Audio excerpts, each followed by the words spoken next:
এটা আসলে জনগণের জন্য, সমাজের জন্য কল্যাণকর নয়। আপনি নিউজের জায়গায় নিউজটা দেন, ভিউজে আপনি ভিউজটা লেখেন, তাতে কোনো সমস্যা নেই। জনগণ আপনার ভিউজ যদি কবুল করে আমাদের কোনো আপত্তি নেই। এই জায়গায়ও আমাদেরকে ফেয়ার স্ট্যান্ডার্ড এস্টাবলিশ করতে হবে। এই জায়গাটা যদি পরিচ্ছন্ন হয়, আমাদের বিচারাঙ্গন যদি পরিচ্ছন্ন হয়, তাহলে বাংলাদেশের মানুষের বেশি ক্ষেত্রে মুক্তি অর্জিত হবে ইনশাআল্লাহ। অতএব এই দুই স্তম্ভকে আমাদের শক্তিশালী করতে হবে সকল কিছুর বিনিময়ে। ধরেন আল্লাহর ফয়সালার ব্যাপার, কে ক্ষমতায় যাবে না যাবে, অন্যের দায়িত্ব নিয়ে আমরা কথা বলতে পারি না, এ অধিকার আমাদের নেই। আমরা আমাদের দায়িত্ব নিয়ে কথা বলবো। এ কাজের জন্য যদি রাব্বিন আমাদেরকে কবুল করেন, জনগণের হাত যদি আমাদের দিকে সম্প্রসারিত হয়, আমরা আপনাদেরকে কথা দিচ্ছি, আমরা আপনাদেরকে আহ্বান জানাচ্ছি, সেই দিন আপনারা যা বুঝেন আপনারা স্পষ্ট কণ্ঠে বলবেন, মুক্ত হাতে লিখবেন, আমাদের তীর্যক সমালোচনা করবেন এবং দেশাত্মবোধ নিয়ে আপনারা আলোচনা করবেন। আমরা সেই আলোচনাকে আমরা আহ্বান জানাই, আমরা ওয়েলকাম করি।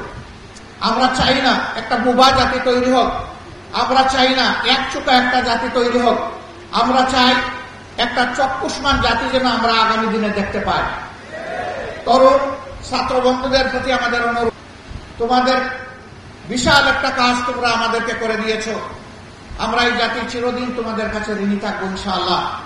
বিশেষ করে যারা জুলুমের শিকার হয়ে, বুলেট বিদ্ধ হয়ে, হায়নার হাতে নিহত হয়েছে, তাদের সকলের জন্য আল্লাহর দরবারে দোয়া করি, আল্লাহ তাদেরকে ক্ষমা করুন, আল্লাহ তাদের শাহাদাত কবুল করুন। যারা বেঁচে আছে, আল্লাহ তাআলা তাদেরকে সুস্থতার নিয়ামত দান করুন। তোমাদের প্রতি আমাদের অনুরোধ, তোমাদের নিজেদেরকে গড়তে হবে, শিক্ষা প্রতিষ্ঠানে ফিরে যেতে হবে এবং আগামী দিনের কারিগর হিসাবে নিজেকে প্রস্তুত করতে হবে। এবার তোমরা যাদের ত্যাগ স্বীকার করেছ, এইটাই যেন জীবনের শেষ ত্যাগ স্বীকার না হয়, বরঞ্চ এইটা যেন শুরু হয় এবং জীবনের শেষ মুহূর্ত পর্যন্ত তোমরা যেন জাতিকে কিছু দিয়ে যেতে পারো। আমরা এইরকম একটি উজ্জ্বল, সম্ভাবনাময়, অত্যন্ত দক্ষ, চরিত্রবান, আল্লাহভীরু একটি যুব সমাজ আগামী দিনে কামনা করি। তোমরা যেন নিজেই একটা ইতিহাস হও, পরবর্তী প্রজন্ম এসে তোমাদের থেকে উৎসাহ নেই যে আমাদের পূর্ববর্তী যুব সমাজ তাই করেছিল, অন্যায়ের সামনে বুক পেতে দিয়েছিল।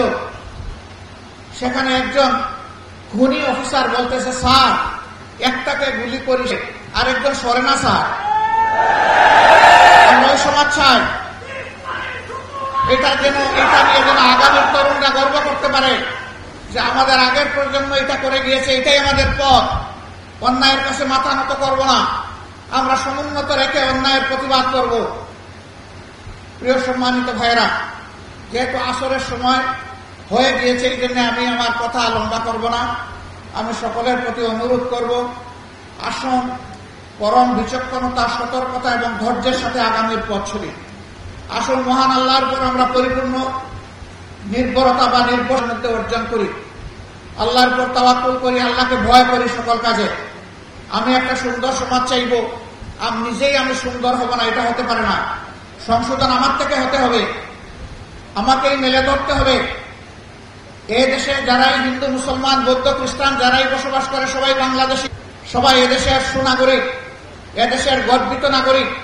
তাদের সকলের প্রতি আমাদেরকে শ্রদ্ধা প্রদর্শন করতে হবে, তাদের হকের প্রতি আমাদেরকে সজাগ থাকতে হবে। নিজ নিজ কর্মক্ষেত্রে উদাহরণ পেশ করতে হবে যে এখনো পরিচ্ছন্ন হাতের কিছু মানুষ এই দেশে জীবিত আছে, এ পরিচ্ছন্ন হতে হবে। এই বাস্তব শিক্ষাটা সমাজে তুলে ধরতে হবে। যদি পেশার দক্ষতায় এবং দায়িত্ব পরায়ণতায় আমরা যদি একটা মডেল পেশ করতে পারি, পথ হারাই জাতি ইনশাল্লাহ পথ ফিরে পাবে। আজকে সবগুলা চেয়ার, সবগুলা গদি নষ্ট হয়ে গিয়েছে, অপবিত্র হয়ে গিয়েছে। এইগুলাকে পবিত্র অবশ্যই আমাদেরকে করতে হবে ইনশাআল্লাহ। এর জন্য ওই ক্ষমতা দখলের বা গদি দখলের লড়াই আমাদের কাজ নয়। দক্ষতার জায়গায় নিজের দক্ষতা ফুটিয়ে তুলতে হবে আন্তরিকতার সাথে। আল্লাহ যেন এই তৌফিক আমাদেরকে দান করেন। আল্লাহ রাব্বুল আলামিনের প্রিয় আদায় করছি। এক মাস আগে যা কল্পনা করিনি, আল্লাহ তাআলা নিজেই তার কুদরতি খাজানা থেকে এই জাতিকে একটা মহা উপহার দান। রাব্বুল ইজ্জত তোমার এই মেহরবানি শুকরিয়া আদায় করার শক্তি আমাদের দেয়। তারপরে তোমার সেখানে বাসায় বলবো আলহামদুলিল্লাহ রাব্বিল আলামিন। আল্লাহ তোমাকে ভয় করে চলার তৌফিক আমাদেরকে দাও। দেশ এবং জাতিকে ভালো হতে দাও। যে সমস্ত মায়ের মুখ খালি হয়েছে, যে সমস্ত বোনেরা বিধবা হয়েছে, যে সমস্ত শিশুরা এতিম হয়েছে, যে সমস্ত যুবক যুবতী ভাই হারা হয়েছে, হে আল্লাহ তুমি তাদেরকে সবরে যাবে না। প্রত্যেকটা পরিবারের প্রতি তুমি খুশি দাও। এখন যাদের উপরে রাষ্ট্র পরিচালনার দায়িত্ব আছে তারা যেন কখনো এই জাতির আশা আকাঙ্ক্ষার বাইরে চলে না যায়, তাদেরকে সেই শক্তি দান করো। তাদের কারণে যেন আমার ক্ষতি না হয়, তাদেরকে তুমি হেফাজত করো। সকল চ্যালেঞ্জ ঐক্যবদ্ধ জাতি হিসেবে আমাদেরকে মোকাবেলা করার শক্তি তুমি দান করো। সর্বাবস্থায় আমরা তোমার সাহায্য চাই।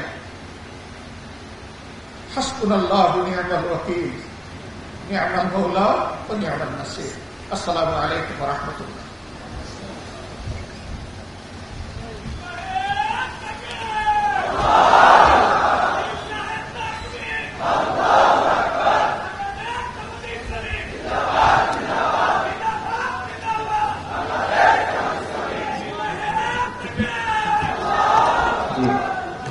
আন্তরিক ধন্যবাদ জানাচ্ছি সম্মানিত আমির জামাতকে তার সময়ের মাঝে আমাদের ডাকে সাড়া দিয়ে আজকে আমাদেরকে অনুপ্রাণিত করেছে, আমাদেরকে হেদায়েতমূলক বক্তব্য প্রদান করেছেন।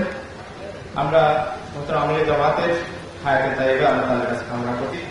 আল্লাহ তাআলা আমির জামাতকে নিরাপত্তার চাদরে আবৃত করে রাখুন।